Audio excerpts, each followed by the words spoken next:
The Sunday Stoic is now on Twitter. I'd appreciate it if you'd follow me, but it is a preferred indifferent, and not in my power. So do what you want. Justice, temperance, wisdom, courage. Applying ancient philosophy to modern times, this is the Sunday Stoic.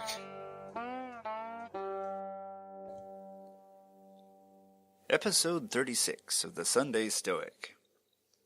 Thanks for joining me. I'm Steve, and I am researching the philosophy of Stoicism and trying to implement it into my life.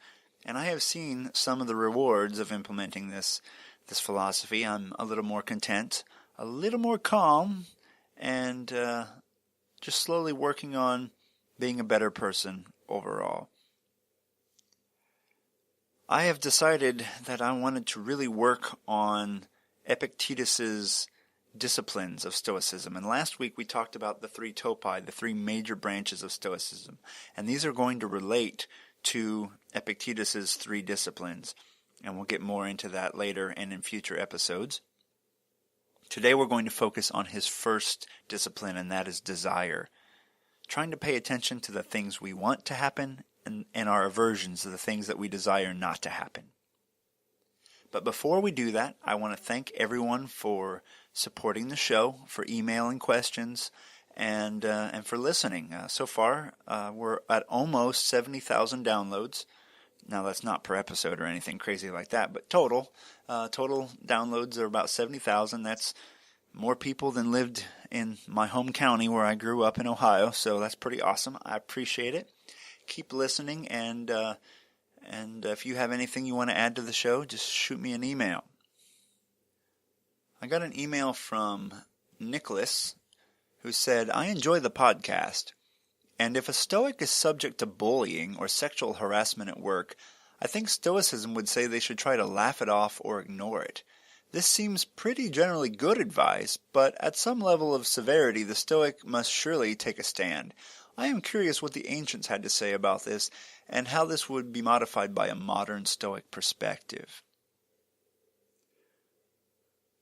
All right, Nicholas, I'm not going to dig in and quote directly from the ancients, but there is some really good stuff written about this, about how a Stoic should act, and they would say, if I don't accept that you've hurt me, then I have not been injured. So if you say something to me, and I do not allow that to filter into my reality as an insult, then I am not injured. But at the same time, bear in mind that there is justice as one of the virtues of Stoicism. And if someone is doing something to you, first of all, you deserve justice, right? But also, it's your duty to ensure it happens to no one else. So I would be careful about just assuming you should laugh it off and move on in cases like that. Because if someone's being a bully or sexually harassing coworkers, it's not just you they're doing it to. So now by justice, I'm not saying vigilantism here, but go to the boss or the boss's boss or HR or whatever your recourse is, the police if necessary.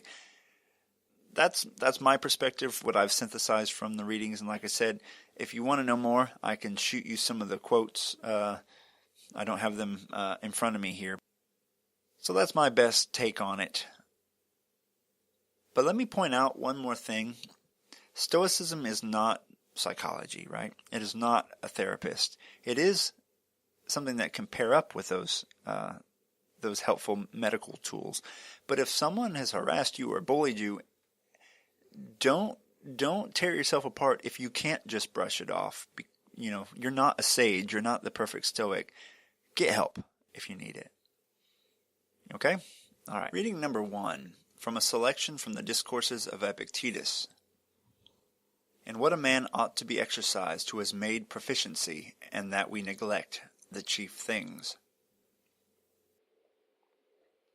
There are 3 things in which a man ought to exercise himself who would be wise and good. The first concerns the desires and the aversions, that a man may not fail to get what he desires, and that he may not fail into that which he does not desire. The second concerns the movements towards an object, and the movements from an object, and generally in doing what a man ought to do, that he may act according to order, to reason, and not carelessly. The third thing concerns freedom from deception and rashness in judgment, and generally it concerns the assents. Of these topics, the chief and most urgent is that which relates to the effects. For an effect is produced in no other way than by failing to obtain that which a man desires, or failing into that which a man would wish to avoid. This is that which brings in perturbations, disorders, bad fortune, misfortunes, sorrows, lamentations, and envy. That which makes men envious and jealous, and by these causes we are unable even to listen to the precepts of reason.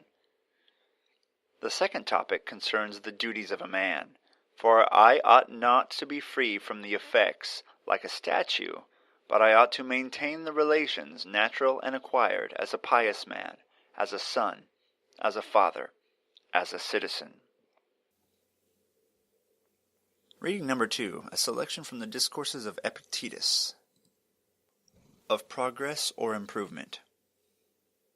He who is making progress, having learned from philosophers that desire means the desire of good things, and aversion means aversion from bad things, having learned too that happiness and tranquility are not attainable by a man otherwise than by not failing to obtain what he desires, and not falling into that which he would avoid, such a man takes from himself desire altogether, and confers it. But he employs his aversion only on things which are dependent on his will. For if he attempts to avoid anything independent of his will, he knows that sometimes he will fall into something which he wishes to avoid, and he will be unhappy. Now, if virtue promises good fortune and tranquility and happiness, certainly also the progress towards virtue is progress towards each of these things. For it is always true that to whatever point the perfecting of anything leads us, progress is an approach towards this point. What is in your power and what is not in your power? This is something we mentioned before. Let's say you want to go to the movies. What is in your power there? Your desire to see the movie is in your power. And taking the action to go see the movie is mostly in your power. But getting to the movie, getting a good seat, and enjoying the movie, parts of that are not in your power. The Stoic discipline of desire is a discipline that reminds us to focus on the things that are in our control. Because if we focus on things outside of our control for our happiness, we're going to be disappointed, upset, and angered a lot. And the point of Stoicism is to have a good flow of life, to live a good, happy life. And to do that, we need to avoid the negative passions, like being upset, or being mad, or envious. This relates to we talked about the three topoi. In the first reading, we hear about all three of the disciplines, desire, action, and assent. And if you look at Dr. Massimo Pigliucci's page, he has a diagram on how those relate to those three topoi, physics, ethics, and logic. So we study the world through science and metaphysics to understand what things are reasonable to desire and what things are not. What is in our power, what is not. How does the world work? And then we apply the virtues of courage and temperance. So, courage. Well, we're living life. There are things we like to ignore. We desire not to face them, but we need to actually face issues as they arise and work on those hard things, and that requires courage to do the right thing. Temperance, we need to live a somewhat simple life, a modest life, not overspending, not overeating, not overdrinking, and that's going to require temperance. We want to be, as organized as we can be, as temperate as we can be. And that relates then to that discipline of desire. And desire, of course, involves things you want to happen and things you don't want to happen. So aversions are a type of desire, basically, the things you desire not to have or not to happen. Then the topic of ethics relates to the virtue of justice and the discipline of action. So we know how to live a good life by studying ethics, and we need to put that into action using the virtue of justice, which is doing the right thing, doing things for the greater good of our neighbor. The topic of logic relates to the virtue of wisdom, and then the discipline of assent. And my understanding of assent, as we'll see in a future episode, is you get an impression, you hear a noise, you have a feeling when you see someone like in a fancy car or whatever it is. If you weren't a Stoic, you might say, well, there's a show off in their fancy car, or that noise you heard, that must be a burglar, right? But you don't have to assent to that impression. You don't have to say, oh, that must be what it is. You can say, that was just a noise. I can investigate further to find out what it is, but I'm not going to get upset about things that are not under my control.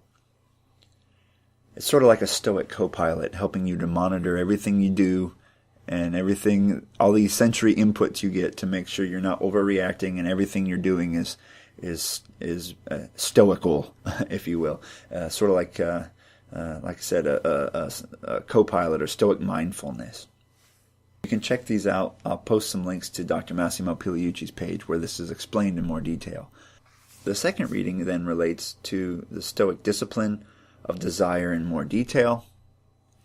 And I just want to sort of summarize that a bit and put some things into my own words here. We need to work on our desires and our aversions, and he actually recommends we don't even have desires right now as we're learning Stoicism. Just stop wanting things and work on the things that you don't want to happen, and make sure that you focus on only being averse to things that are in your power. The only true evil in this world, according to the Stoics, are things that you have control over that you fail at. So we want to work on our aversions. And let me just give you an example of this. This is what I'm working on this year for my New Year's resolution is desire. I'm going to the movies. That's a desire that I have, and that's fine. Now, what we want to make sure, though, is that the thing we desire is a thing within our power. I desire to try to go to the movies, okay? So the Stoics have this idea of a reserve clause. You can say, I'm going to go to the movies, fate permitting. That reminds you that not everything there is up to you, and it might not work out. So you put your happiness is dependent on what you want to happen and how you respond to whatever happens. I want to go to the movies. Oh, I'm in a traffic jam. Is the traffic jam in my power? No, it is not. What's the Stoic thing to do? Is to be calm and rational about what's going on. I get to the movies and it's sold out. Or I get a bad seat. These are not things that are in my power. So they are not going to be things that upset me. If we have aversions to things that are outside of our power, like bad seats and traffic jams and things, we're going to lose our cool. And our goal is to have an even temperament in almost all situations. We need to work on not being averse to things like a loved one being sick or dying. That doesn't mean you want them to die. It means that you accept that as part of life. If we study physics, study the universe, we know that we all die. To wish someone would not die is wishing for the impossible. But what we can do, as we'll see in the next episode, is put into action this knowledge. We know that people do die. We will die. Our loved ones will die. So we can spend as much quality time with them as we can. So it's actually, it's not a depressing philosophy here. It's a beautiful thing. It's a philosophy of action that gets you to actually spend that quality time, to make that phone call to your mom, rather than wishing. Wishing is a form of cowardice, basically. I wish Mom and I got along better. Well, what's the courageous thing to do? Is to be the better person and to call and apologize, or to call and make up, or at least try. It's not up to you how they respond, but what part of that is up to you? It's the attempt. So what can we do to help work on our desires? One of the things is premeditation of evils, premeditatio malorum.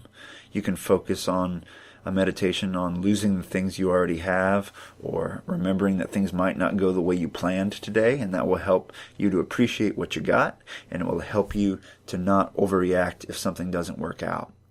You can use that Stoic reserve clause. I am going to have a great day at work today, fate permitting, right? I'm going to try to have a good day at work today, basically, depending on what fate has in store for me. You can do what Epictetus says and bear and forbear, or endure and renounce. We can endure the hard things in life with courage, and we renounce irrational desires and apply temperance. The other thing you can try to do is what Epictetus recommends, and that's love your fate. Amor fati, the love of fate. Try to love whatever happens to you. I have a hard time with that. I work on accepting the things that happen to me and dealing with them with an even temperament.